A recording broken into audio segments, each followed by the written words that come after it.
உங்களோடு கூட இடைப்பட்டு பேசினேன். அந்த வார்த்தையினுடைய தொடர்ச்சியை இந்த ஞாயிற்றுக்கிழமை காலை ஆராதனையிலே பேசும்படியாக நான் மறுபடியுமாக உங்களுக்கு நினைப்பூட்டி, அந்த வசனத்தை நினைப்பூட்டி என்னுடைய செய்தியை நான் தொடரலாம் என்று நினைக்கிறேன்.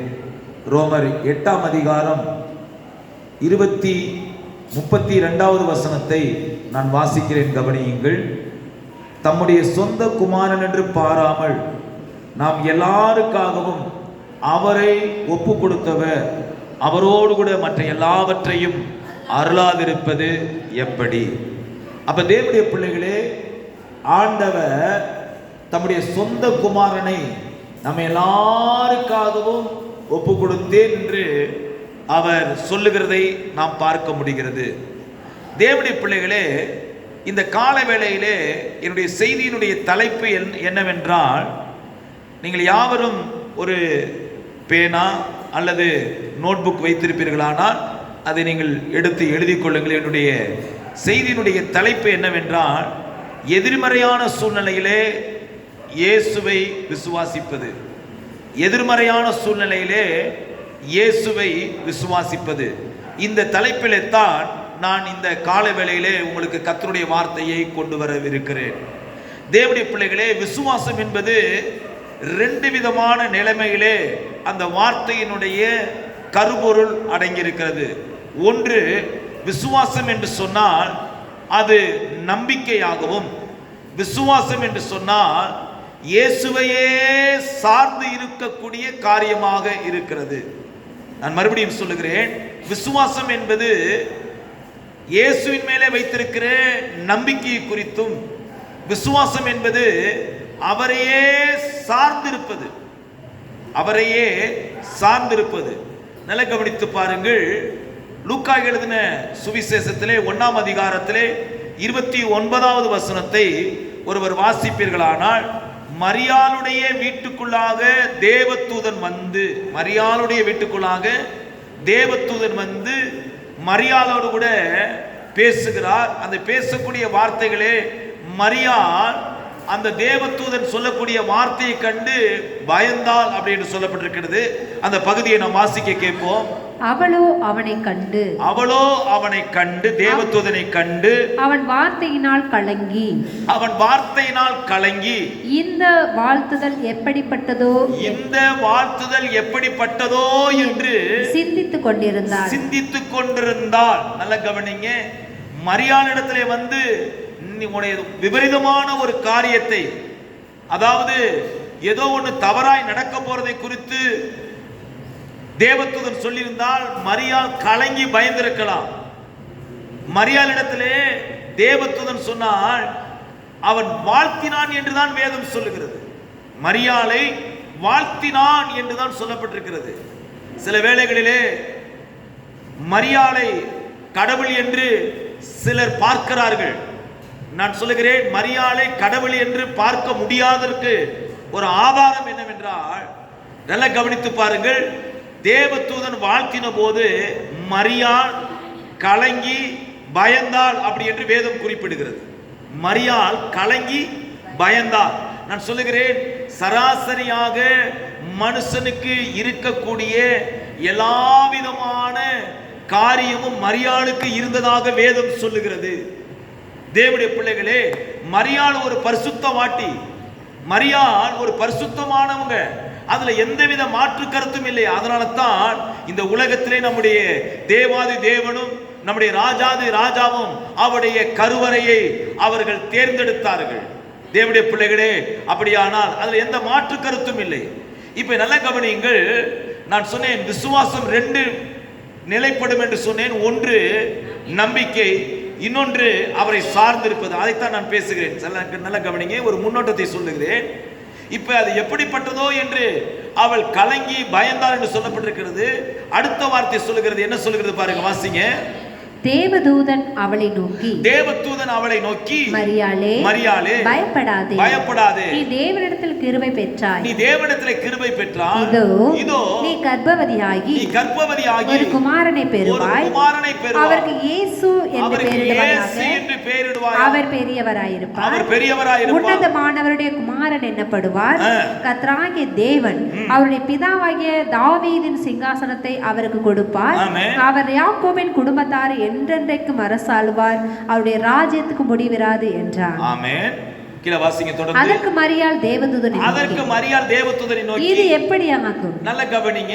இது எப்படி ஆகும்? நான் புருஷனை அறியேனே. நல்ல கவனிங்க. மரியாளுடைய ஸ்டேட்மெண்ட் என்னன்னா இது எப்படி ஆகும்? நான் புருஷனை அறியேனே அப்படி என்று மரியாள் சொல்லுகிறதை நாம் பார்க்க முடியும். ஆனால் தேவதூதன் அதற்கு பதில் சொல்லுகிறார். அந்த வார்த்தை அவளுக்கு பிரதியுத்தரமாக தேவதூதன் மரியாளுக்கு பிரதியுத்தரமாக பரிசுத்த ஆவி உன்மேல் வரும் உன்னதமானவருடைய பலம் உன்மேல் நிழலிடும் ஆதலால் உன்னிடத்தில் பிறக்கும் பரிசுத்தம் உள்ளது உன்னிடத்திலே பிறக்கும் பரிசுத்தமானது தேவனுடைய குமாரன் எனப்படும் இதோ உனக்கு இனத்தாளாய் இருக்கிற எலிசபெத்தும் தன் முதிர் வயதிலே ஒரு புத்திரனை கற்பந்தரித்திருக்கிறாள். மலடி எண்ணப்பட்ட அவளுக்கு இது 6ஆம் மாதம். தேவனாலே கூடாத காரியம் ஒன்றுமில்லை. எல்லாரும் கவனித்து பாருங்க.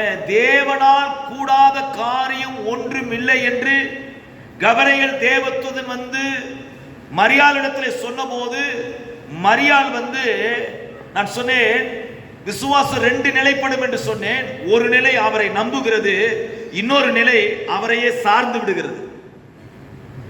உன் தேவனால் கூடாத காரியம் ஒன்றும் இராது என்று மரியாளிடத்திலே சொன்னபோது மரியாள் செய்த காரியம் என்ன தெரியுமா?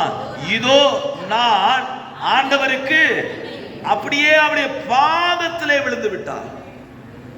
மரியாள் சொன்னால் இதோ நான் ஆண்டவருக்கு அடிமை. நான் சொல்லுகிறேன், விசுவாசம் என்பது நமக்கு நம்பிக்கை மாத்திரம் நமக்கு தெரிந்திருந்தாலும் விசுவாசம் என்பது முழுவதுமே அவரை சார்ந்து வாழ்வது. விசுவாசம் என்பது முழுவதுமே அவரை சார்ந்து வாழ்வது. இயேசு கிறிஸ்துவே நம்முடைய வாழ்க்கையிலே எல்லாவற்றுக்கும் எல்லாமே அவர்தான் என்று அவரை முழுவதுமாக சார்ந்து வாழ்வது. அல்லேலூயா. ரோமர்கள் நிருபம் 4ஆம் அதிகாரம் 3வது வசனத்திலே இங்கே அப்போஸ்தலனாகிய பவுல் ஒரு வார்த்தையை சொல்லுகிறார். ரோமர்கள் நிருபம் 4ஆம் அதிகாரம் 3வது வசனத்திலே இங்கே அப்போஸ்தலனாகிய ஒரு வார்த்தையை சொல்லுகிறார். வேத வாக்கியம் என்ன சொல்லுகிறது? வேத வாக்கியம் என்ன சொல்லுகிறது? ஆபிரகாம் தேவனை விசுவாசித்தான். அது அவனுக்கு நீதியாக விளங்கினது என்று சொல்லுகிறது. வேதம் என்ன சொல்லுகிறது? ஆபிரகாம் தேவனை என்ன செய்தான்? விசுவாசித்தான். ஆபிரகாம் தேவனை என்ன செய்தானா? இப்ப நல்ல கவனிங்க. இந்த பகுதியில் இருந்தா நாம் கர்த்தருடைய வார்த்தையை கொண்டு வருகிறோம். ஆபிரகாம் தேவனை விசுவாசித்தான். இதுதான் காரியம். அப்ப ஆபிரகாம் எந்த சூழ்நிலையிலே தேவனை விசுவாசித்தான்? அதுதான் நாம் இந்த காலவேளையில் நாம் தியானிக்கக்கூடிய வேத பகுதியாக இருக்கிறது. ஆதியாகமத்தின் புஸ்தகத்திலே 11ஆம் அதிகாரத்திலே 30வது வசனத்திலே ஆபிரகாமை தேவன் அழைக்கும் போது நல்ல கவனித்து பாருங்க. அவன் எங்கே குடியிருந்தான் என்றால் அவன் கல்தேயருடைய பட்டணமாகிய ஊர் என்னும் தேசத்திலே அவன் குடியிருந்தான் என்று சொல்லப்பட்டிருக்கிறது. கல்தேயருடைய பட்டணத்திலே ஊர் என்கின்ற ஆரான் என்கின்ற அந்த தேச பட்டணத்திலே அவன் குடியிருந்தான் என்று சொல்லப்பட்டிருக்கிறது. ஆதியாகமத்தின் புஸ்தகம் 11ஆம் அதிகாரத்தை எல்லாரும் திருப்பிக் கொள்ளுங்கள். கடைசி வசனத்தை பாருங்க. தேராக தன் குமாரனாகிய ஆபிராமையும் ஆரானுடைய குமாரனும் தன் பேரனுமாய் இருந்த லோத்தையும் தன் குமாரன் ஆபிராமுடைய மனைவியாகிய தன் மருமகள் சாராயையும் அழைத்துக் கொண்டு ஊர் என்கின்ற கல்தேயருடைய பட்டணத்தை விட்டு கானான் தேசத்துக்கு போக புறப்பட்டான். அவர்கள் ஆரான் மட்டும் வந்து அங்கே தங்கி விட்டார்கள். இப்ப நல்ல கவனிங்க. இந்த ஆரானிலே ஆபிரகாம் இருக்கும்போது அவருடைய வாழ்க்கை என்பது ஒரு ஆசீர்வாதமாக இருந்ததா என்று பார்க்கும்போது அங்க காணப்படவில்லை. காரணம் என்னவென்றால் 30வது வசனம் சொல்லுகிறது. 11:30வது வசனம். சாராளுக்கு பிள்ளை இல்லை, மலடியா இருந்தார். நல்ல கவனிங்க. சாராளுக்கு பிள்ளை இல்லை. சாராள் என்ன செய்தார்? மலடியா இருந்தால். நல்ல கவனிங்க, இந்த உலகத்திலே ஒரு கொடுமை என்னவென்றால், பிள்ளை இல்லைன்னா அதனுடைய பாதிப்பு, திருமணமாகி பிள்ளை இல்லை என்றால் அதனுடைய பாதிப்பு ஆண்களுக்கு அதிகமாக இருக்குதோ இல்லையோ, ஆனால் பெண்களுக்கு அது அதிகமாக இருக்கிறது. இங்கே வேதத்தை சற்று கவனித்து பார்க்கும்போது, இங்கே ஆபிரகாமுக்கு பிள்ளை இல்லை என்று வேதம் சொல்லவில்லை. இங்கே யாருக்கு பிள்ளை இல்லை என்று சொல்லுகிறது? சாராய்க்கு பிள்ளை இல்லை என்று சொல்லப்பட்டிருக்கிறது. சாராய்க்கு என்னதில்லை, பிள்ளை இல்லை என்று சொல்லப்பட்டிருக்கிறது. அடுத்த வார்த்தை சொல்லுகிறது, அவள் மலடியா இருந்தாள் என்று சொல்லப்பட்டிருக்கிறது. அவள் எப்படி இருந்தாலும் மலடியா இருந்தால் என்று சொல்லப்பட்டிருக்கிறது. இப்ப ஆண்டவருடைய வார்த்தை என்ன வருகிறது என்றால், 12ஆம் அதிகாரம் 2வது வசனத்தில் என்ன சொல்லுகிறார்? நான் உன்னை பெரிய ஜாதியாக்கி. நல்ல கவனிங்க, அந்த வார்த்தை கவனிங்க. நான் உன்னை பெரிய 12:2 நான் உன்னை என்னது? நான் உன்னை பெரிய ஜாதியாக்கி. 11:30 என்ன சொல்லுகிறது? சாராள் மலடியா இருந்தார். சாராள் மலடியா இருந்தார். 12:2 சொல்லுகிறது, நான் உன்னை பெரிய ஜாதியாக்கி. இப்ப கர்த்தருடைய வாக்குத்தத்தம் என்ன சொல்லுகிறது? நான் உன்னை பெரிய ஜாதியாக்குவேன். சூழ்நிலை என்பது, அங்கே இருந்த சூழ்நிலை எப்படி இருந்தது என்றால், இங்கே சூழ்நிலையை பார்க்கும்போது மலட்டுத்தன்மை நிறைந்த சூழ்நிலையா இருந்தது. ஆனால் வேதம் சொல்லுகிறது, நான் உன்னை பெரிய ஜாதியாக்கி. நம்முடைய தேவன் இல்லாதவைகளை இருக்கிறது போல அழைக்கிற தேவன் தான், இல்லை என்று சொல்லவில்லை. ஆனால் அதை விசுவாசிக்கத்தக்கதான மனநிலை நமக்கு இருக்கிறதா என்பதை நாம் ஆராய்ந்து பார்க்க வேண்டும். அல்லேலூயா, அல்லேலூயா. இங்கே வேதம் சொல்லக்கூடிய காரியம் 12:2 சொல்லுகிறது, உன்னை பெரிய ஜாதியாக்கி, உன்னை ஆசீர்வதித்து. இல்ல சிஸ்டர், பெரிய ஜாதியாக்கி, பெரிய ஜாதியாக்கி. அப்படி என்றால் ஆபிரகாமிடத்திலே ஆரானிலே இருந்தபோது அவனிடத்தில் செல்வம் இல்லை என்று சொல்லவில்லை, பிள்ளை இல்லை, வருமானம் இல்லை என்று சொல்லவில்லை. ஆனால் பிள்ளை இல்லை, வருமானம் இல்லை என்று சொல்லவில்லை. அவனுக்கு என்ன இல்லை? பிள்ளை இல்லை. அப்ப தேவனுடைய பிள்ளைகளை நீங்களும் நானும் ஆராய்ந்து பார்க்கும் போது 12:2 என்ன சொல்லுகிறது? உன்னை பெரிய ஜாதியாக்கி. இப்ப நல்லா கவனிச்சு பாருங்க. 15ஆம் அதிகாரத்தை என்னோடு கூட சேர்ந்து திருப்பிக் கொள்ளுங்கள். 15ஆம் அதிகாரத்தை என்னோடு கூட சேர்ந்து திருப்பிக் கொள்ளுங்கள். ஆதியாகமத்தின் புஸ்தகம் 15ஆம் அதிகாரத்தை என்னோடு கூட சேர்ந்து திருப்பிக் கொள்ளுங்கள். நல்லா கவனித்து பாருங்கள். இந்த காரியங்கள் நடந்த பின்பு, 1வது வசனம், இந்த காரியங்கள் நடந்த பின்பு கர்த்தருடைய வார்த்தை ஆபிரகாமுக்கு தரிசனத்திலே உண்டாகி, அவர் ஆபிரகாமே நீ பயப்படாதே, நான் உனக்கு கேடகமும் மகாபெரிய பலனுமாய் இருக்கிறேன் என்றார். அதற்கு ஆபிரகாம் என்ன சொல்கிறார்? கர்த்தராகிய ஆண்டவரே, எனக்கு என்ன தருவீர்? எனக்கு நீர் என்ன தருவீர்? நான் பிள்ளை இல்லாமல் இருக்கிறேன், நான் பிள்ளை இல்லாத இருக்கிறேன். தமஸ்கூரானாகிய இந்த எலியேசர், தமஸ்கூரானாகிய இந்த எலியேசர் என் வீட்டு விசாரணை கர்த்தராய் இருக்கிறானே என்றான். இந்த வீட்டு என்னுடைய வீட்டு விசாரிப்புக்காரனாய் இருக்கிறானே என்றான். அப்படியானால் அதுக்கு என்ன மீனிங்னா, ஆண்டவர் ஏற்கனவே 12:2 ஒரு வாக்கு கொடுக்கிறார், உன்னை பெரிய ஜாதியாக்குவேன். திருப்பி ஆண்டவர் சொல்றாரு, நான் உனக்கு மகா பெரிய கேடகமும் பலனுமா இருக்கிறேன் என்று அவருடைய வல்லமையை, அவருடைய மகிமையை, அவருடைய மகத்துவத்தை அவர் அவனுக்கு வெளிப்படுத்தின போது அவன் சொல்லுகிறான், நான் பிள்ளை இல்லாமல் இருக்கிறேனே. தேவனுடைய பிள்ளைகளே, சில நேரங்களிலே நமக்கு ஆண்டவருடைய வாக்குத்தத்தங்கள், ஆண்டவருடைய தரிசனங்கள், ஆண்டவருடைய திட்டங்கள் நமக்கு இருந்தாலும் நம்முடைய சூழ்நிலை சரியில்லாவிட்டால் அந்த சூழ்நிலையிலேயே நம்ம வாழ பழகிவிட்டோம். சூழ்நிலைகளை நாம் என்ன செய்கிறோம்? வாழ பழகிவிட்டோம். கர்த்தருடைய வார்த்தையை நோக்கி பார்ப்பது கிடையாது, கர்த்தருடைய வாக்குத்தத்தங்களை நோக்கி பார்ப்பது கிடையாது. சூழ்நிலை என்பது என்னுடைய வாழ்க்கையில நிரந்தரம் அல்ல. கர்த்தர் சொன்ன வார்த்தை என்னுடைய வாழ்க்கையில நிச்சயமாக அது என்ன செய்யும்? நிறைவேறும் என்று விசுவாசிக்க வேண்டும். எத்தனை பேர் கையை உயர்த்தி அல்லேலூயா சொல்ல போறீங்க நீங்க? அல்லேலூயா. தேவனுடைய பிள்ளைகளே, சூழ்நிலை என்பது நம்முடைய வாழ்க்கையில நிரந்தரம் அல்ல. Situation very bad. ஆனால் நம்முடைய வாழ்க்கையிலே கர்த்தர் சொன்ன வார்த்தை நிச்சயமாய் நிறைவேறும். அது ஹல்லேலூயா. எத்தனை பேர் கையை தட்டி ஆமென் சொல்ல போறீங்க? என்னுடைய வாழ்க்கையிலே கர்த்தர் சொன்ன வார்த்தைகளை அவர் நிறைவேற்றுகிற வரைக்கும் அவர் அமர போவதில்லை. அது நிச்சயமாய் நிறைவேற்ற அவர் வல்லவராய் இருக்கிறார். அவர் ஹல்லேலூயா. தேவனுடைய பிள்ளைகளே, நீங்க என்னோடு கூட சேர்ந்து வேத பகுதியை சற்று ஆழமாய் கவனிப்போம். ஆபிரகாம் இந்த எலியேசரை குறித்து சொல்வதற்கு ஒரு காரணம் என்னவென்றால், ஆபிரகாமுடைய கையிலே 318 பேர் அவனுக்கு கை படித்தவர்கள். அவனுடைய வீட்டிலே இருக்கிறார்கள். வேதம் சொல்லுகிறது, ஆதியாகமம் 14:14 சொல்லப்பட்டிருக்கிறது, அவனுடைய வீட்டிலே வந்து 318 பேர் அவன் ஆபிரகாம் சொல்லுகிற காரியத்துக்கு கை படிந்தவர்கள் என்று வேதம் சொல்லுகிறது. 318 பேர் இருக்காங்க. அந்த 318 பேருக்கு முதன்மையானவன் யார் என்றால் இந்த எலியேசர். அதனால தான் ஆபிரகாமுக்கு என்ன தோணுது, இவன் எனக்கு பிள்ளைய போல இருக்கிறானே, இவன் தான் எனக்கு பிள்ளை அப்படி என்று அவன் சூழ்நிலை என்ன செஞ்சுக்கிட்டான், காம்ப்ரமைஷன் ஆகிட்டான். சூழ்நிலை என்ன செய்யறான், காம்ப்ரமைஷன் ஆகிட்டான். நான் சொல்லுகிறேன், சூழ்நிலையில ஒரு நாள் காம்ப்ரமைஷன் ஆகாதீங்க. தேவன் உங்களுக்கு வாக்குத்தத்தை கொடுத்திருக்கிறார், தேவன் திட்டத்தை கொடுத்திருக்கிறார், தேவன் தரிசனத்தை கொடுத்திருக்கிறார். அதை கண்டிப்பாய் அவர் நிறைவேற்றுவார். நீங்களும் நானும் இந்த இந்த இந்த சூழ்நிலையின் மத்தியிலே நாம் அவரை விசுவாசிக்க வேண்டும்.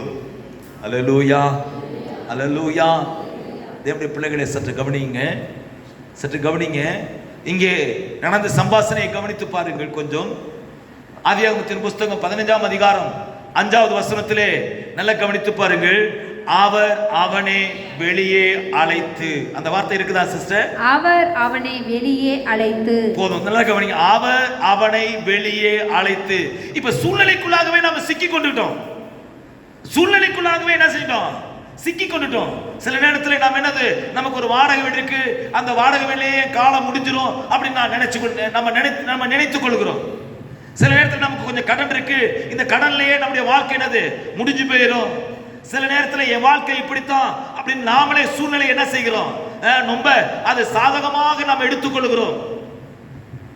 தேவனுடைய பிள்ளைகளே, இதை விட்டு நீங்களும் நானும் வெளியே வர வேண்டும். கர்த்தர் எனக்கு என்ன வைத்திருக்கிறார், எனக்கு கர்த்தர் எண்ணத்தை காண்பித்தார், கர்த்தர் எனக்கு எண்ணத்தை பேசினார் அப்படி என்கிற அந்த சூழ்நிலையை நாம் புறமே தள்ளிவிட்டு கர்த்தருடைய வார்த்தைக்கு நேராக நாம் கடந்து வர வேண்டும். அல்லேலூயா, அல்லேலூயா. என்னைய ஒருத்தர் ஏற்றுக்கொள்ள விட்டால் என் தரிசனமே போயிருச்சுன்னு அர்த்தமா? ஒருவேளை என்னுடைய வாழ்க்கையில தரித்திரம் இருக்கிறது என்றால் கர்த்தர் என்னை நேசிக்கவில்லை என்று அர்த்தமா? நான் ஒரு வாடகை வீட்டில் இருக்கிறேன் என்றால் கர்த்தர் என்னை ரட்சிக்கவில்லை என்று அர்த்தமா? இல்லை. தேவன் நிச்சயமாக சூழ்நிலையை மாற்றித்தர அவர் வல்லமையுள்ள தேவனாய் இருக்கிறார். அவர் எத்தனை பேர் கையை தட்டி ஆமென் சொல்ல போறீங்க நீங்க? அல்லேலூயா, அல்லேலூயா.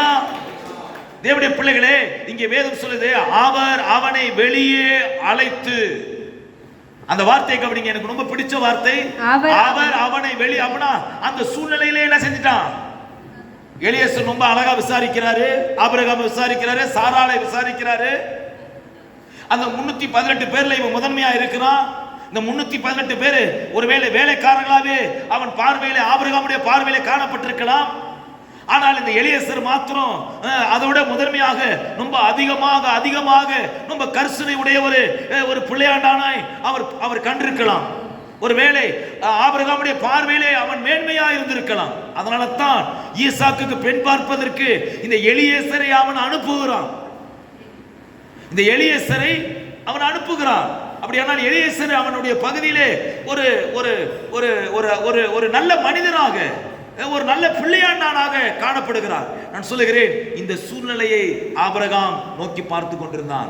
அதனால தான் ஆண்டவர் வெளியே கொண்டு வந்து, உனக்கு ஒரு நான் தரிசனத்தை வைத்திருக்கிறேன் பாரு. இப்ப என்ன சொல்லுகிறார், அவர் அவனை வெளியே அழைத்து, அவர் அவனை வெளியே அழைத்து, வானத்தை அண்ணாந்து பார், வானத்தை அண்ணாந்து பார், நட்சத்திரங்களை என்ன உன்னாலே கூடுமானால், நட்சத்திரங்களை என்னால் உன்னால் என்ன கூடுமானால் அவைகளை எண்ணு என்று சொல்லி பின்பு அவனை நோக்கி உன் சந்ததி இவ்வண்ணமா இருக்கும். நல்ல கவனிங்க, உன் சந்ததி இவ்வண்ணமா இருக்கும் என்று சொல்லுகிறார். காலையில தான் ஒரு சயின்ஸ் காரியத்தை கேட்டேன். கடற்கரை மணலை விட அதிகமாக நட்சத்திரங்கள் இருக்குதான். கடற்கரை மணல் இருக்குல்ல, அது எவ்வளவு இருக்குதோ அதை விட நட்சத்திரங்கள் வந்து அதிகமா இருக்குதான். எண்ண முடியாத அளவிற்கு நட்சத்திரங்கள் இருக்குதான். இப்ப ஆண்டவர் சொல்றாரு, இந்த வானத்தின் நட்சத்திரங்களை போல உன் சந்ததியை நான் என்ன செய்வேன். நீங்க கூகுள் போய் நட்சத்திரம் அதிகமா இருக்கா மணல் அதிகமா இருக்கான்னு கேட்டா கூகுள் சொல்லும் நட்சத்திரம் தான் அதிகமா இருக்குன்னு சொல்லும். இப்ப கர்த்தர் சொல்றாரு, நீ நாம் நட்சத்திரங்களை எண்ண கூடுமானா அதை என்னன்னு சொன்னாரு. இவ்வண்ணமாக உன் சந்ததியை நான் என்ன செய்வேன், பெருக பண்ணுவேன் அப்படி என்று கர்த்தர் சொல்லுகிறார். நல்ல கவனிங்க, இது வந்து நம்ப முடிகிற ஒரு காரியமா? சூழ்நிலை என்னது, இந்த வார்த்தையை சொல்லும் போது ஆபிரகாமுக்கு 75 வயசு, சாராளுக்கு 65 வயது. சாராளுக்கும் ஆபிரகாமுக்கும் 10 வயது இளமை.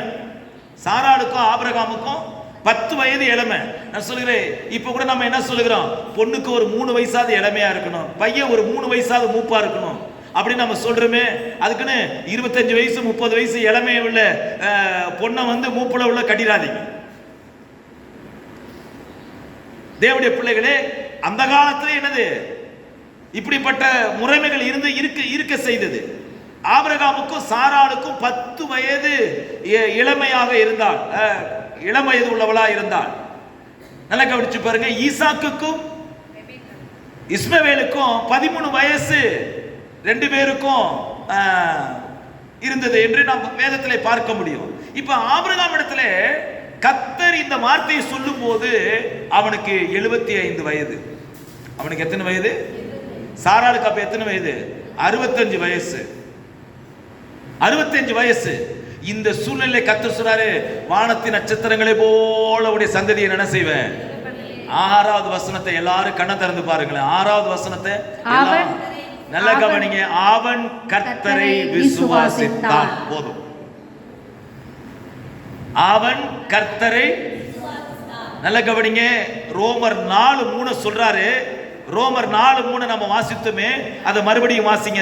ரோமர் 4:3 ஒரு வாசிங்க. வேத வாக்கியம் என்ன சொல்லுகிறது? வேத வாக்கியம் என்ன சொல்லுகிறது? ஆபிரகாம் தேவனை விசுவாசித்தான். நாம சொல்றோமே, வேத வாக்கியம் என்ன சொல்லுகிறது? வேத வாக்கியம் இதைத்தான் சொல்லுகிறது. அவன் கர்த்தரை விசுவாசித்தான். அவன் கர்த்தரை விசுவாசித்தான். அப்படியானால் தேவனுடைய பிள்ளைகளை எந்த சூழ்நிலையில் அவன் விசுவாசித்தான்? சூழ்நிலை அவனுக்கு என்னது சாதகமா இல்ல. இப்ப நல்ல கவனிங்க. உங்க பேங்க்ல வந்து ஒரு 20 lakhs பணம் டெபாசிட் இருக்குது. உங்களுக்கு ஒரு வேக்கன்ட் லேண்ட் இருக்குது, ஒரு பிளாட்ஸ் இருக்கு, வீடு கட்டாம எம்டி பிளாட்ஸ் இருக்கு.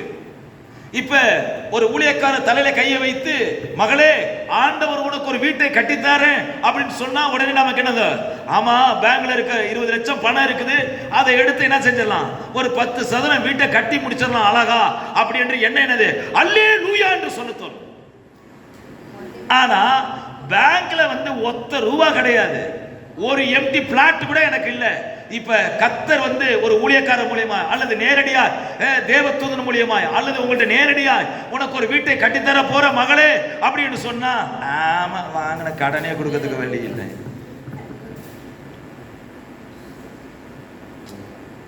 நம்ம என்ன செய்யணும், சூழ்நிலையில ரொம்ப வாழ பழகிட்டோம். நம்ம சில நேரத்தில் சூழ்நிலையை நம்ம காம்ப்ரமைஷன் ஆயிட்டோம். நம்ம சூழ்நிலையில நான் சொல்லுகிறேன், சூழ்நிலை என்பது நம்முடைய வாழ்க்கையிலே நிரந்தரம் அல்ல. சூழ்நிலை என்பது நம்முடைய வாழ்க்கையிலே நிரந்தரம் அல்ல. பக்தன் யோபு சொல்லுகிறார் 23ஆம் அதிகாரத்திலே 10வது வசனத்திலே ஒரு வார்த்தையை சொல்லுகிறார். பக்தன் யோபு சொல்லுகிறார் 23:10 ஒரு வார்த்தையை சொல்லுகிறார். ஒரு வாசிங்களேன், 23:10 வாசிங்க. ஆனாலும் நான் போகும் வழியை அவர் அறிவார். அவர் என்னை சோதித்த பின், நல்ல கவனிங்க, அவர் என்னை சோதித்த பின் நான் பொன்னாக விளங்குவேன். அப்படின்னா யோபுடைய சூழ்நிலை என்ன கிடையாது, அவ்வளவுதான் எனக்கு வியாதி வந்துருச்சு, நான் ஒரு காலம் நல்லா வாழ்ந்தேன், இப்ப நாசமா போயிட்டேன், அதனால இந்த நாசமா போன வாழ்க்கையிலேயே என் காலம் முடிஞ்சிடும் அப்படின்னு யோபு என்ன செய்யல. மறுபடியும் வாசிங்க சிஸ்டர், நிறைய பேருக்கு அந்த வசனம் புரியல. வாசிங்க. ஆனாலும் போகும் வழியை நல்ல கவனிங்க. ஆனாலும் அப்படி என்று யோபு சொல்லுகிறாரே, என்னை கை தூக்கி எடுப்பதற்கு கர்த்தர் இருக்கிறார், அவர் என் சூழ்நிலையை மாற்றுவதற்கு கர்த்தர் இருக்கிறார். அவர் ஆனாலும் நான் போகும் வழியை அவர் அறிவார். அவர் என்னை சோதித்த பின்பு நான் பொன்னாய் விளங்குவேன். கையை உயர்த்தி அல்லேலூயா சொல்லலாமா? அல்லேலூயா. சூழ்நிலை என்பது அது நமக்கு நிரந்தரம் அல்ல. கர்த்தருடைய வார்த்தையே நமக்கு நிரந்தரமானது. வானமும் பூமியும் ஒளிந்து போனாலும் என் வார்த்தை ஒளியாது என்று திருவளம் பற்றின கர்த்தர் அவர். அல்லேலூயா. மலைகள் விலகினாலும் பர்வதங்கள் நிலை பெயர்ந்தாலும் கர்த்தருடைய வார்த்தை ஒரு மனுஷனுக்குள்ளாய் வரும்போது நிச்சயமாய் நிறைவேற்றும். யோபுவின் புஸ்தகத்திலே 19ஆம் அதிகாரத்திலே 27வது வசனத்திலே ஒரு வார்த்தை சொல்லப்பட்டிருக்கிறது. அந்த வார்த்தையை சற்று கவனித்து பாருங்க. என்னுடைய சொந்த கண்களை அந்த வசனத்தை வாசிங்க. 19:27 வாசிங்க. அவரை நான் பார்ப்பேன், அவரை நான் பார்ப்பேன், அவரை நானே பார்ப்பேன். நல்ல கவனிங்க, அவரை நான் பார்ப்பேன், அந்நிய கண்கள் அல்ல, அந்நிய கண்கள் அல்ல, என் கண்களே என் கண்களே அவரை காணும். எத்தனை பேர் ஆமென் சொல்ல போறீங்க நீங்க? அல்லேலூயா. தேவனுடைய பிள்ளைகளே, அப்படியானால் நம்முடைய சூழ்நிலையை வைத்து நம்முடைய காரியத்தை எடை போட்டுறாதீங்க. சூழ்நிலைகளை வைத்து கர்த்தருடைய வாக்குத்தத்தத்தை நீங்க குறைச்சு மதிப்பிட்டாதீங்க. கர்த்தருடைய வார்த்தையை நீங்க குறைச்சு என்ன செஞ்சிடாதீங்க, மதிப்பிட்டாதீங்க. வேதம் சொல்லுகிறது, அவன் கர்த்தரை விசுவாசித்தான். நல்ல கவனிங்க, அவன் கர்த்தரை என்ன செய்தானா, விசுவாசித்தான். நம்முடைய தேவன் எல்லாவற்றையும் செய்ய வல்லவராய் இருக்கிறார். அவர் சூழ்நிலையை கண்டு திகைத்து போவாதீங்க. சூழ்நிலைகளை தலைகளாக மாற்றுகிறவராய் இருக்கிறார் நம்முடைய கர்த்தர். சூழ்நிலைகளை தலைகளாய் மாற்றுவார் அவர். எத்தனை பேர் விசுவாசிக்கிறீங்க? இந்த 2021 ஆண்டிலே நம்முடைய சூழ்நிலைகளை தேவன் தலைகளாய் மாற்ற போகிறார். அவர் எல்லா தடைகளும் மாற போகிறது. உங்களையும் என்னையும் தேவன் வாழ்ந்திருக்கும்படியாக கர்த்தர் காரியத்தை செய்ய போகிறார். அவர் வல்லமையுள்ள தேவனாய் இருக்கிறார். அவர் பராக்கிரமமுடைய தேவனாய் இருக்கிறார். அவரே நம்முடைய வாழ்க்கையில எல்லா சூழ்நிலைகளையும் தலைகளாய் மாற்ற போகிறார். அல்லேலூயா. கர்த்தர் நல்லவராய் இருக்கிறார். நம்ம எல்லாருக்கும் தெரிந்த ஒரு வேத பகுதி தான். நம்ம எல்லாருக்கும் தெரிந்த ஒரு வேத பகுதி தான். 1 சாமுவேலின் புஸ்தகத்திலே 13ஆம் அதிகாரம் 5வது வசனத்தை நீங்கள் வாசித்து பார்ப்பீர்கள். ஆனால் 1 சாமுவேலின் புஸ்தகத்திலே 13ஆம் அதிகாரம் 5வது வசனத்தை வாசித்து பார்ப்பீர்கள். ஆனால் பெலிஸ்தர் இரவோடு இஸ்ரவேலுக்கு விரோதமாக யுத்தம் பண்ணுவதற்கு பெலிஸ்தியர்கள் 30,000 ரதங்களோடும். நல்ல கவனிங்க, நான் இந்த சம்பவத்தை சொல்லுகிறேன், கவனிங்க. பெலிஸ்தியர்கள் சவுல் ராஜாவாக இருந்த காலத்திலே அவர்கள் இஸ்ரவேலுக்கு விரோதமாக போர் செய்யும்படி அவர்கள் முற்றுகை போட்டார்கள். அவர்கள் முற்றுகையிட்ட தொகையினுடைய அளவை வேதம் நமக்கு காண்பிக்கிறது. 30,000 ரதங்களோடும் 6,000 குதிரை வீரர்களோடும் கடற்கரை மணலத்தையான ஜனங்களைப் போல திரளான கூட்டத்தோடு கூட இஸ்ரவேல் ஜனங்களை விரோதமாக யுத்தம் பண்ண வந்தார்கள். தேவனுடைய பிள்ளைகளே, இந்த புஸ்தகத்தை நீங்கள் வாசித்து பார்க்கும்போது இதை கண்ட இஸ்ரவேலர்கள் எல்லாரும் பயந்து நடுங்கி, சிலர் ஊரை விட்டே ஓடிட்டான். சிலர் புதற்குள்ளார கெபில்குள்ளார என்ன செஞ்சிட்டான், தன்னை மறைச்சிக்கிட்டாங்க. முன்னெடுத்து நடத்தக்கூடியதான சவுல் என்கிற ராஜாவும் இந்த யுத்தத்தை அவர் முன்னணி நடத்துகிற அந்த ராஜாவும் இஸ்ரவேல் ஜனங்களை செதறி ஓடி ஒளியறத பார்த்துட்டு அவர் என்ன செஞ்சாரு, அவசரப்பட்டு அவன் சாமுவேல் பலி செலுத்துறதுக்கு முன்பாக அவரே என்ன செஞ்சிட்டாரு, பலி செலுத்திட்டாரு. சரி, பலி செலுத்திட்டு இவர் யுத்தத்துக்கு போவாராம் பார்த்தா இவரும் என்ன செய்யல, யுத்தத்துக்கு போகல. இவரும் அமைதியா இருந்துட்டாரு. ஆனால் வேத வசனத்திலே ஒரு வார்த்தை சொல்லுகிறது. 13ஆம் அதிகாரம் 12வது வசனத்திலே அங்கே சவுலுடைய குமாரன் யோனத்தான் அவனுடைய ஆயுததாரியும் 2 பேரை பேசக்கூடிய அந்த சம்பாஷணையை நாம் இப்பொழுது வாசிக்க கேட்போம். வாசிங்க. 1 சாமுவேலின் புஸ்தகம் 13ஆம் அதிகாரம் 12வது வசனத்தையும் 13வது வசனத்தையும் வாசியுங்கள்.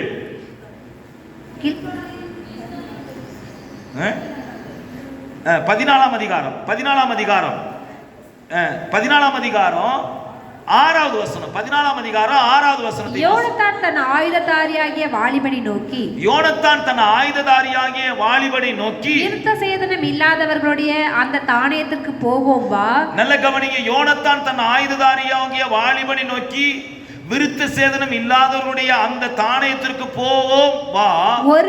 ஒருவேளை கர்த்தர் நமக்காக ஒரு காரியத்தை செய்வார். அநேக பேரை கொண்டாகிலும் கொஞ்ச பேரை கொண்டாகிலும் கர்த்தருக்கு தடையில்லை என்றார். கர்த்தர் ரட்சிப்பதற்கு கர்த்தருக்கு என்ன இல்லை, தடையில்லை. அநேக பேரை கொண்டாகிலும் சரி, கொஞ்ச பேரை கொண்டாகிலும் சரி, ரட்சிப்பதற்கு கர்த்தருக்கு என்ன கிடையாது, தடையில்லை. கீழ வாசிங்க தொடர்ந்து. அப்பொழுது அவன் ஆயுததாரி அவனை பார்த்து உம்முடைய இருதயத்தில் இருக்கிறபடியெல்லாம் செய்யும். நல்ல கவனிங்க. சில நேரங்கள்ல ஆவிக்குரியங்களோடு பழகணும்னு நம்ம சொல்றோம்ல, சில நேரங்கள்ல ஆவிக்குரியங்களோடு பழகணும், விசுவாசிகளோடு பழகணும் அப்படின்னு ஊழியக்காரங்க சொல்ல. அப்ப உலகத்தாண்ட பழகக்கூடாது, பழக வேணாம்னு சொல்லல, அவங்கள்ட்டையும் பேசணும், நம்ம பழகிக்கணும் தான். ஆனா ரொம்ப நெருக்கமா உலக மனுஷனை நம்ம என்ன செஞ்சுக்க முடியாது, வச்சுக்க முடியாது. இப்ப இங்கே யோனதான் அவன் ஆயுததாரியை பார்த்து அவன் பேசின வார்த்தையை பாருங்க. 7வது வசனத்துல ஆயுததாரி பேசுறான். அப்போது அவன் ஆயுததாரி அவனை பார்த்து உம்முடைய இருதயத்தில் இருக்கிறபடியெல்லாம் செய்யும், அப்படியே போ. ஆமென், அல்லேலூயா. ஒரு ஆவிக்குரியவனுக்கு தான் ஒரு ஆவிக்குரிய நிலைகள் தெரியும்.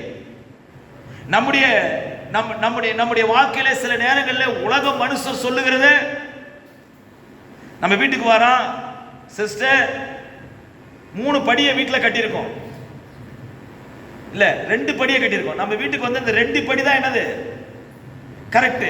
அந்த 2 படியில நம்ம வீட்டுக்குள்ள போயிடலாம். ஒருத்தன் வந்து சொல்றான், சிஸ்டர் லாபம், அடுத்தபடி என்னது நஷ்டம். இந்த இடத்துல வந்து நீங்க 3 படி வைக்கணும். என்னது லாபம், நஷ்டம், லாபம். நம்ம என்னது அவன் சொன்னது அப்படியே என்னது அப்படியே உள்ளுக்குள்ள குடையுது. அவன் சொன்னது சரிதான்ல, அவன் சொன்னது என்னது நம்ம 2 படி போட்டிருக்க ஆள் நம்ம என்ன செய்யலாம், இடிச்சுட்டு திருப்பி அதை 3 படியா போடுறான். நம்முடைய நம்பிக்கையெல்லாம் எங்க இருக்குது, நம்முடைய விசுவாசம்லாம் எங்க இருக்குது? உலக மனுஷன் ஒரு சிஸ்டர் என்கிட்ட கடந்த நாட்களை வந்து சொன்னாங்க, 6 மணிக்கு வீட்டில் வந்து விளக்கேற்றணுமா, வீட்டில் வந்து விளக்கேற்றணுமா. அப்படி வீட்டில் விளக்கேற்றும் போது இந்த உலகத்தில் சொல்லக்கூடியதான தெய்வம் என்று பேரை சொல்லக்கூடியதான ஒரு நபர் வந்து வீட்டில் வந்து படி அளப்பார். எத்தனை மணிக்கு? 6 மணிக்கு படி அளப்பார். இல்லைங்க, இது சொன்னது என்னது நம்ம ஆளுங்களுக்கு மண்டையில ஏறுது. இவன் காமாட்சி விளக்கு ஏத்தனா, அவன் சிலுவை விளக்கு ஏத்தனான். ஐயா, உங்களுக்கும் எனக்கும் படி அளக்கிறது கர்த்தர் தான். எத்தனை பேர் கையை வைத்து ஆமேன்னு சொல்ல போறீங்க? உங்களையும் என்னையும் வாழ வைக்கிறது யாரு? அவர் தான். அவர் தான் நமக்கு படி அளக்கணும். நமக்கு நம்ம காம்ப்ரமைஷன் ஆக முடியாது. நம்ம இந்த உலகத்தோடு என்ன செய்ய முடியாது. என் சூழ்நிலைக்கு உலகத்தை நான் சார்ந்து வாழ முடியாது. நான் சார்ந்து வாழக்கூடியவர் ஆண்டவராகிய இயேசு கிறிஸ்து மாத்திரம் தான். இங்கே அவன் சொல்லுகிறான், இவன் அங்க சொல்லுகிறான், அநேக பேரை கொண்டாலும் சரி, கொஞ்சம் பேரை கொண்டாலும் சரி, ரட்சிக்க கர்த்தருக்கு தடையிலேயே. எவ்வளவு பேரோடு கூட இவன் யோனத்தான் வந்து அவன் பார்க்கிறான். சூழ்நிலையை பார்க்கல, 30,000 ரதங்களை பார்க்கல, 6,000 குதிரை வீரர்களை பார்க்கல, கடற்கரை மணல் திரையான யுத்த வீரர்களை பார்க்கல. அவன் பார்வையெல்லாம் இவர்கள் மத்தியிலிருந்து எங்களை ரட்சிக்க கர்த்தர் வல்லமை உள்ளவராய் இருக்கிறார் என்று. இவர்கள் மத்தியிலிருந்து ரட்சிக்க கர்த்தர் எங்களுக்கு எப்படி இருக்கிறாராம்? வல்லமை உள்ளவராய் இருக்கிறார் என்று வேதம் சொல்லுகிறது. கவனிங்க, 14ஆம் அதிகாரம் 14வது வசனத்தை வாசித்து பார்க்கும் போது, யோனத்தானும் அவன் ஆயுததாரியும் அடித்த அந்த முந்தின அடியிலே. நல்ல கவனிங்க, இப்ப 2 பேரும் இறங்கி பாளையத்துக்குள்ள போயிட்டாங்க. பெலிஸ்தியர் பாளையத்துக்குள்ளார எவ்வளவு பேர் இருக்கிறாங்க?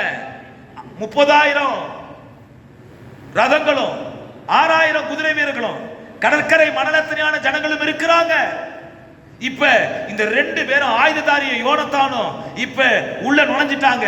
14 சொல்லுகிறது, இந்த யோனத்தான் அவன் ஆயுததாரியை அடித்த முந்தின அடியிலே 20 பேர் தரையில விழுந்தான். 20 பேர் என்னது தரையிலே விழுந்தான் என்று வேதம் சொல்லுகிறது. வேதத்தை சற்று கவனிங்க. அப்பொழுது நல்லா கவனிங்க, 15வது வசனத்தை வாசிங்க. அப்பொழுது பாளையத்திலும் வெளியிலும் சகல ஜனங்களிலும் பயங்கரம் உண்டாய் தானியம் இருந்தவர்களும் கொள்ளையிட போன தண்டில் உள்ளவர்களும் கூட திகில் அடைந்தார்கள். பூமியும் அதிர்ந்தது. அது தேவனால் உண்டான பயங்கரமாய் இருந்தது. கையை வைத்து ஒரு அல்லேலூயா சொல்லுங்க. அல்லேலூயா. சூழ்நிலையை பார்த்து இந்த யோனதானும் அவன ஆயுததாரியும் சவுலை போல, இஸ்ரவேல் ஜனங்களை போல ஓடி ஒளியறதும், தேசத்தை விட்டு ஓடுகிறதும், அப்படி காரியம் இருந்தா இங்கே ஒரு பெரிய ரட்சிப்பு இஸ்ரவேல் ஜனங்களுக்கு வந்துராது. வேதம் சொல்றது, பிசாசுக்கு நீங்க என்ன செய்யுங்க? எதிர்த்து நில்லுங்கள், அப்பொழுது அவன் உங்களை விட்டு ஓடி போவான். அல்லேலூயா. தேவனுடைய பிள்ளைகளை இங்க வேதம் சொல்லுகிறது, அவன் அடித்த முந்தின அடியிலே 20 பேர் கீழே விழுந்தாங்கன்னா, நான் நினைக்கிறேன் 20 பேரை தான் யோனத்தான் அடித்திருப்பான். ஆனா மிந்திய பிற்பாடு அடித்த ஆளா என்னது? பரலோகத்தில் இந்த தேவ தூதர்கள் யுத்தம் செய்ய கீழே இறங்கி இருப்பார்கள். அல்லேலூயா, அல்லேலூயா. இங்க வேதத்தை சற்று கவனித்து பாருங்க. 17வது வசனத்தில் சொல்றது, அப்பொழுது சவுலும் அவனோடு கூட இருக்கிற ஜனங்களும் ஜனங்களை நோக்கி, நம்மிடத்திலிருந்து போனவர்கள் யார் என்று இலக்கம் பார்த்தார்கள் என்றார்கள். அவர்கள் இலக்கம் பார்த்தபோது இதோ யோனதானும் ஆயுதாரியும் அங்கே இல்லை என்று கண்டார்கள். அப்பொழுது சவுல் அகியாவை நோக்கி, தேவனுடைய பெட்டியை கொண்டு வா என்றான். தேவனுடைய பெட்டி அந்த நாட்களில் இஸ்ரவேல் புத்திரிடத்தில் இருந்தது. இப்படி சவுல் ஆசாரோடு பேசுகையில் பெருசியின் பாளையத்தில் உண்டான கலகம் வர வர வர வர என்ன செய்தது? அதிகரித்த பொழுது சவுல் ஆசாரியனை பார்த்து இருக்கட்டும் என்றான். சவுலும் அவனோடு இருந்த ஜனங்களும் கூட கூட்டி போர்க்களத்திற்கு போனார்கள். ஒருவர் பட்டயம் ஒருவருக்கு விரோதமாக என்ன செஞ்சான்? மகா அமளி உண்டாயிற்று. தேவனுடைய பிள்ளைகளே, இங்க சபையிலே இன்னைக்கு கொஞ்சம் பேர் வராவிட்டாலும் உங்களுக்கு ஒரு வார்த்தையை சொல்லுகிறேன். முந்தி நீங்களும் நானும் விசுவாசிக்க வேண்டும் இயேசு கிறிஸ்துவை. முந்தி நீங்களும் நானும் ஆண்டவராகிய இயேசு கிறிஸ்துவை விசுவாசிக்க வேண்டும். நான் சொல்லுகிறேன், சில நேரத்தில் சூழ்நிலையை பார்த்து பயந்து ஓடி ஒளிஞ்சுக்கிட்டு இருக்காங்களே, தங்களை கிறிஸ்துவர்கள் என்று காண்பிக்காத நிறைய பேர் மறைச்சிக்கிட்டு இருக்காங்களே, அவங்களெல்லாம் வெளியே கொண்டு வர வேண்டுமானால் விசுவாசத்தில் நீங்களும் நானும் ஒரு ஜெயமுள்ள ஒரு வாழ்க்கையை வாழ்ந்து காண்பிக்க வேண்டும். எத்தனை பேர் கையை வைத்து ஆமென் சொல்ல போறீங்க? நீங்க எத்தனை பேர் கையை வைத்து ஆமென் சொல்ல போறீங்க? நீங்க அல்லேலூயா, அல்லேலூயா. அப்படியானால் விசுவாசத்திலே வாழ்ந்து காட்ட வேண்டும். தடைகள் தான், சூழ்நிலை சரியாதான் இல்லை, ஆனால் எனக்கு வாக்கு கொடுத்தவர் உண்மை உள்ளவராய் இருக்கிறார். அவர் அதை மாற்றுவது கிடையாது. அவர் வேறு சொல்லுது, அவர் சொல்லியும் செய்யாதிருப்பாரோ? யோபுவின் புஸ்தகத்திலே 33ஆம் அதிகாரத்திலே ஒரு வசனம் சொல்லுகிறது, அவர் ஒரு தரம் விளம்பினது. 33ஆம் வசனம் 33ஆம் அதிகாரத்தில் சொல்லப்பட்டிருக்கிறது. அந்த வசனத்தை வாசிங்க. 14 13 33 யோபு 33ஆவது வசனம் அதிகாரத்திலே. அது எத்தனாவது வசனம்? அது 14 33 14 வாசிங்க. தேவன் ஒரு விசை சொல்லி இருக்கிற காரியத்தை இரண்டாம் விசை பார்த்து திருத்துகிறவர் அல்லவே. ஒரு தடவை சொன்ன சொல்ல இரண்டாவது முறை திருத்துகிறவர் அல்லவே.